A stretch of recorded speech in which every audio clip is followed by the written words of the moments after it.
Welcome to N9 media. బీహార్లో ఓట్ల చోరీ తతంగంపై పార్లమెంటు ప్రతిపక్ష సభ్యులు చేపట్టిన ఉద్యమానికి ప్రజల మద్దతు పెరుగుతోంది.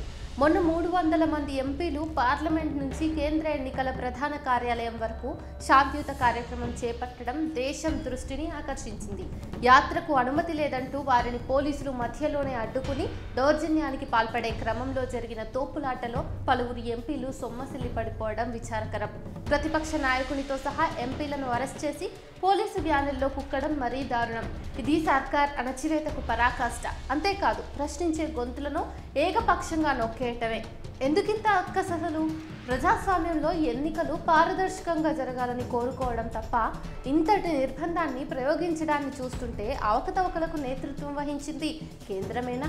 ఈసీ నోరెందుకు మెదపటం లేదు? ఇలాంటి ప్రశ్నలు సామాన్య పౌరులకు కూడా రావటం సహజంగానే అనిపిస్తోంది. వర్షాకాల పార్లమెంటు సమావేశాల్లో బీహార్లో ఎన్నికల సంఘం చేపట్టిన సమగ్ర ఓటరు జాబితా సవరణ అంటే సర్పై చర్చ జరగాలని ప్రతిపక్షాలు 18 రోజులుగా డిమాండ్ చేస్తున్నాయి.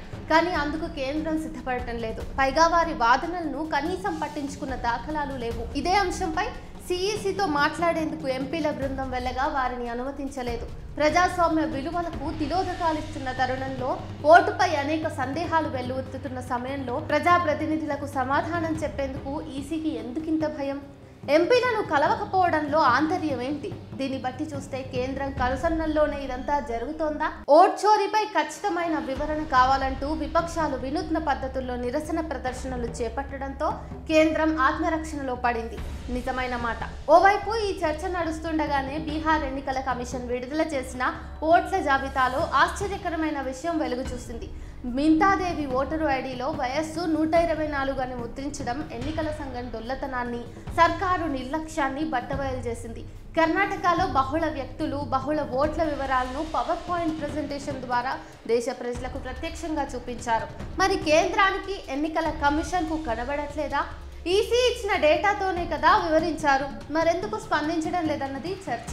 భిన్నాభిప్రాయాలు కలిగినదే ప్రజాస్వామ్యం. అలాంటి వ్యవస్థ ఉన్న చోట ప్రతిపక్షాలు చెప్పేదేంటో వినాలి, చర్చించాలి, అవసరమైన సూచనలు పరిగణలోకి తీసుకోవాలి. కానీ మేం చెప్పిందే వినాలన్న రీతిలో కేంద్రం వ్యవహరించడం సమంజసం కాదు. లక్షలాది మంది స్వేచ్ఛగా, నిష్పాక్షికంగా తమ నాయకులను ఎన్నుకునే శక్తివంతమైన ప్రక్రియ ఎన్నికలు. దానికే అవాంతరాలు ఏర్పడుతుంటే ప్రశ్నించకూడదా? చర్చించకూడదా? వివరణ తీసుకోకూడదా? ఇవన్నీ అడిగితే అరెస్ట్ చేసి నిర్బంధిస్తారా? ఎన్నికల కమిషన్లో పారదర్శకత లోపించిందని చెప్పడానికి ఇంతకన్నా సాక్ష్యం ఇంకేం కావాలి? విపక్షాలు అడిగే ఓట్ల జాబితాను ఇవ్వకపోవటం వెనుక ఉన్న మతలబేంటి? ఆటోమేటెడ్ విశ్లేషణ ద్వారా లోపాలు గుర్తించడానికి వీలు కల్పించే యంత్రాలతో చదవగలిగే ఓటర్ల జాబితాను అందించేందుకు ఈసీ ఎందుకు నిరాకరిస్తోంది? ఇది ప్రజల్లో పలు అనుమానాలను రేకెత్తించడమే కాదు, ఓట్ చోరీ అంశాన్ని బలపరుస్తోంది కూడా. ఇది ముమ్మాటికి ప్రజాస్వామ్యాన్ని వంచే చర్యే. భారత రాజ్యాంగం దేశంలోని ప్రతి ఒక్కరికి ఒక ఓటును ఆయుధంగా ఇచ్చింది. కానీ దీనికి భిన్నంగా కేంద్రంలోని బీజేపీ మాత్రం ఒక్కొక్కరికి 10ల సంఖ్యలో ఓట్లు కల్పించి ప్రజాస్వామ్యాన్ని అభాసుల పాలు చేసింది. ఓడిపోతామనుకున్న ప్రతి నియోజకవర్గంలో ఓట్ల చోరీతో అడ్డదారుల్లో అధికారాన్ని చేజిక్కించుకుందని బహిర్గతమైంది. ఇది ప్రపంచంలోనే ఎంతో ఖ్యాతిగాంచిన మన దేశ ఎన్నికల చరిత్రను కల్మషపరిచింది. మనం స్వతంత్రంగా వేసుకునే ఓటును ఎవరో దొంగిలించడం, దాన్ని ప్రశ్నిస్తే అణచివేయటం ప్రజాస్వామ్యానికి ముంచుకొస్తున్న అతిపెద్ద ప్రమాదానికి సంకేతం. మన ఓటును దోచుకుంటున్నారు, మన హక్కును దోచుకుంటున్నారు, మన ఉనికినే ప్రశ్నార్థకం చేస్తున్నారు అంటే మనం జాగ్రత్తగా లేవనడానికి నిదర్శనం. ఇలాంటి సమయంలో పౌరులుగా మన పాత్ర మనం వహించాలి. విపక్షాలది రాజ్యాంగం, ప్రజాస్వామ్యం, ఓటు హక్కును కాపాడటం కోసం చేస్తున్న ఉద్యమం. దాన్ని బలపరచడానికి చైతన్యవంతంగా ఆలోచించాలి. అందుకే ఓట్ చోరీ ఎక్కడో కదా మనది కాదనుకుంటే రేపు మన ఓటు దూరం అవటమే కాదు, ప్రజాస్వామ్యమే దూరం అవుతుంది.